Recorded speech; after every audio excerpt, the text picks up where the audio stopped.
Hey guys, welcome back to Andy's Dinosaur Reviews, and today we are back with the final of Wave 2 when it comes to the Jurassic World Rebirth Frenzy Packs, as we've got a Terasaur now in the line. And I'm very unfamiliar with this species of Terasaur, so I do apologize if I mispronounce the name, but Ceoptera is how I believe you say it. Can't say for sure, but I'm pretty confident that that's how you say this name. But it's definitely a very cool looking figure, and I would say as far as the actual paintwork goes, again, even though it's not incredible, it's the best in this wave for sure. As far as the packaging goes, though, you can see it's pretty much your standard stuff we've gone over numerous times now in the other reviews. So let's pop this box open and check out our Terasaur. So here we go. We've now got the Terasaur out of the packaging, and I must say it is quite the looker. It definitely has a very nice looking sculpt to it. Pretty decent paint apps again as well. Not anything incredible, but for a frenzy pack it's not half bad. If we go ahead and bring, actually we're gonna have to move these wings out of the way. Move them somewhere up, I don't know. We got to get them out of the way so we can get close to the head sculpt. But there we go. We can see the head sculpt looks quite nice. You've got some pretty decent detail as you lead out into the beak of the Terasaur. We can see the nostrils. We also have a crest which is painted with a dark green. The primary body color of the Terasaur is also a green, but a lighter green.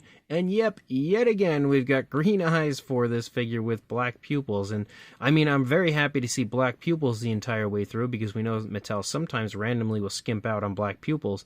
But all of these figures have had green eyes pretty much the entire way through, even I think the same tone of green potentially. But overall, again, texturing and everything wise here in the face, it looks pretty good. You can also see a speckling, a dark speckling that we have on this one. We do, of course, have an articulated jaw inside the mouth. We have the tongue sculpted out, as well as some teeth for the Terasaur that all look pretty decent. They're all painted with a white tone or maybe a slight off-white.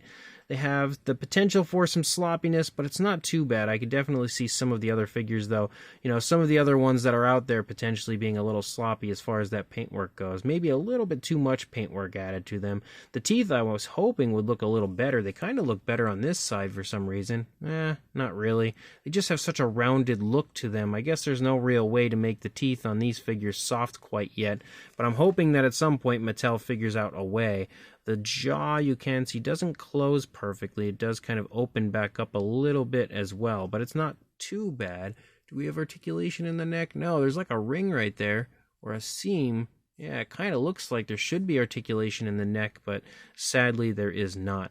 But overall, again, the head area, everything looks really quite nice up there. As you move back into the body, you can see that we do not have any form of pycnofibers on this Terasaur. It is strictly skin texture the entire way through. Very bumpy skin texture, as you can see. It is absolutely overloaded with like small osteoderms and really bumpy scales. We can kind of see the spinal column and everything following down along the back of the Terasaur.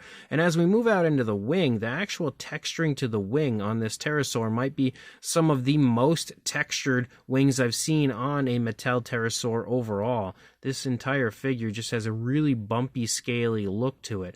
But I love the colors that we've applied here, because even though the greens, again, look quite nice and quite natural, they have this darker tone that overtakes the lower part of the skin here of the wings that kind of just patterns in. And I think it just plays off of the greenish tone really nicely, making this one, again, without a doubt, one of the best painted figures in this wave.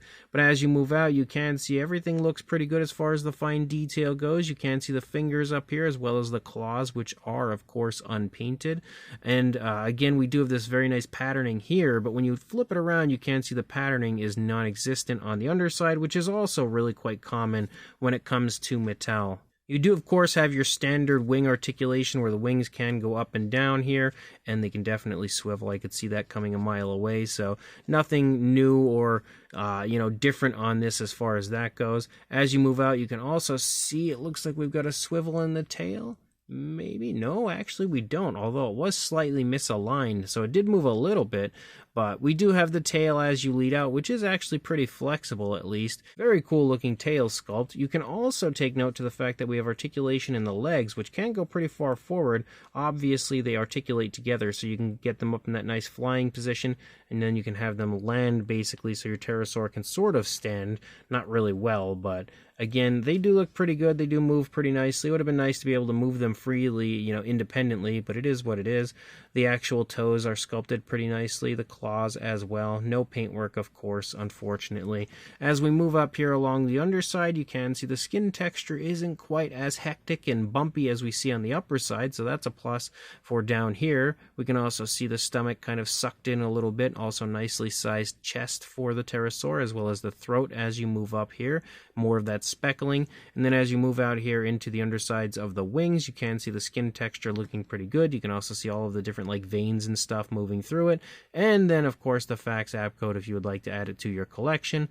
But overall, again, I think this one definitely looks really nice. I also love the fact that we have some small tears and stuff here and there.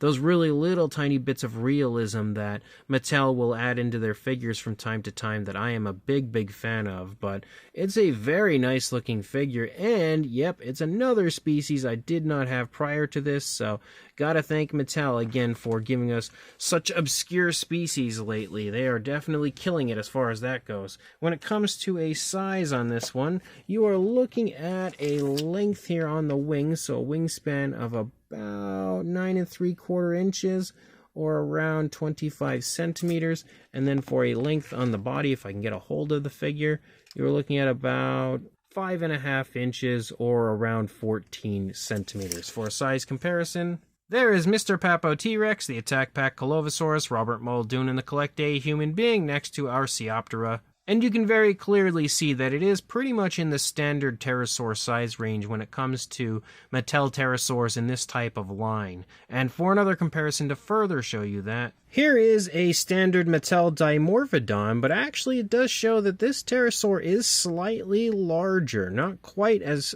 small as some of the older ones are, so that's pretty surprising. So maybe slightly larger than your standard pterosaur in this size range, and you can see that yet again when we bring in a Rhamphorhynchus, which is actually quite a bit smaller. So showing you that this pterosaur is at least a little bit bigger than your average pterosaur from Mattel, but not by much. It's mostly just the wingspan is pretty good, which I did notice that on a lot of these newer figures, they definitely increased the tail length, I would say, seems a little bit better on some of them. So we'll bring in all of the figures here from this wave of Frenzy packs for one final comparison here, and you can see the entire wave now here standing before us, looking pretty cool. And again, lots of really nice species choices in this wave. Very lackluster paint jobs overall, but very cool species. So this brand new Mattel Jurassic World Rebirth Frenzy Pack Ceoptera is a very cool species choice, a very cool figure as a whole, and I would say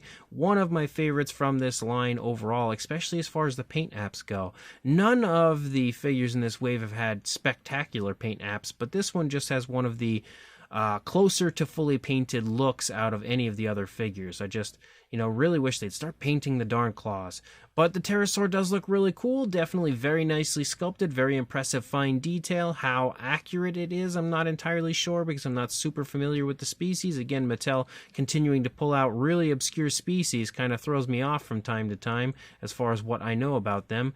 But this one does look good overall. The skin texture has a bit of a bumpy look to it for the most part. Maybe the most textured pterosaur that Mattel has released, but definitely still looking pretty good as a whole. The paint apps, again, not the flashiest thing in the world, but they do look nice and natural and absolutely look like they could be the colors that you could potentially see on a species like this.